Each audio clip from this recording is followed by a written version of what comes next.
ბოლო დროს ტელევიზიაში გამოჩნდა კადრები, რომლებიც საკმაოდ რთული საყურებელია. მაგალითად, ციხის კადრები, ასევე ბუტა რობაქიძის სკოლობის ამსახველი კადრები. ხალხის აზრი ამ საკითხთან დაკავშირებით გაიყო და ჩვენ ჩავწერეთ გამოკითხვა, რომელიც მიხედვითაც გვინდა დავედგინოთ საზოგადოების აზრი ამ თემასთან დაკავშირებით.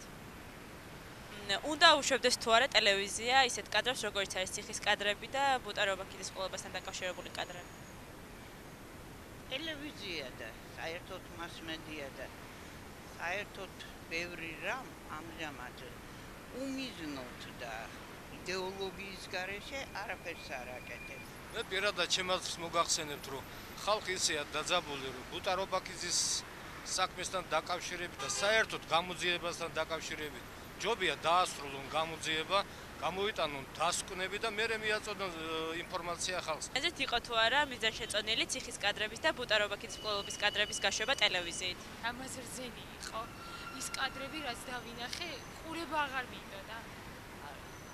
არ იყო სალადებულო, რა ვიცი. საჭირო იყო რომ საჭირო იყო, იმიტომ რომ არათუ მაშინ არამედ ეხლაც კი ის ადამიანები, ვინც ამის ავტორები, შემოქმედები და შემსრულებლები იყვნენ, ხო ხედავთ ყოველდღიურობაში, რომ თავხედობა ყოფნით რომ კიდე იძახონ არა რაღაცეებზე. არ უნდა გაეშვათ, რადგან ეს ოჯახის საქმე იყო და რა ვიცი, რა ჩემი აზრით ის კადრები სიყალბეა. ციხის კადრები თუ ბუტა რობაქიძის? ბუტა რობაქიძის სკოლებას ვიძახინე. რა თქმა უნდა გაეშვა და აუცილებლად ეს გამოძიებული უნდა იყოს, ჯერჯერობით თუ არა გამოძიებული. არ უნდა გაეშვა, იმიტომ რომ არ იყო ეთიკური და რომ არა ეს კადრები, მე მგონი ჩვენ ვერაფერი ვერ გამოგვაფხიზლებდა. ან გამოფხიზლებულს ვერაფერს ვერ მოგცემდა ჩვენი ძალისხმევა.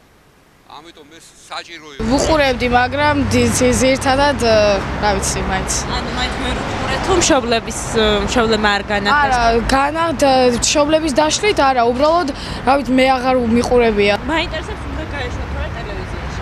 ტელევიზიაში უნდა გაეშვათ თუ არა ეს კადრები? ორივე სკოლების კადრები ბუტა რობაქიძის. სავარაუდოდ უნდა გაეშვათ.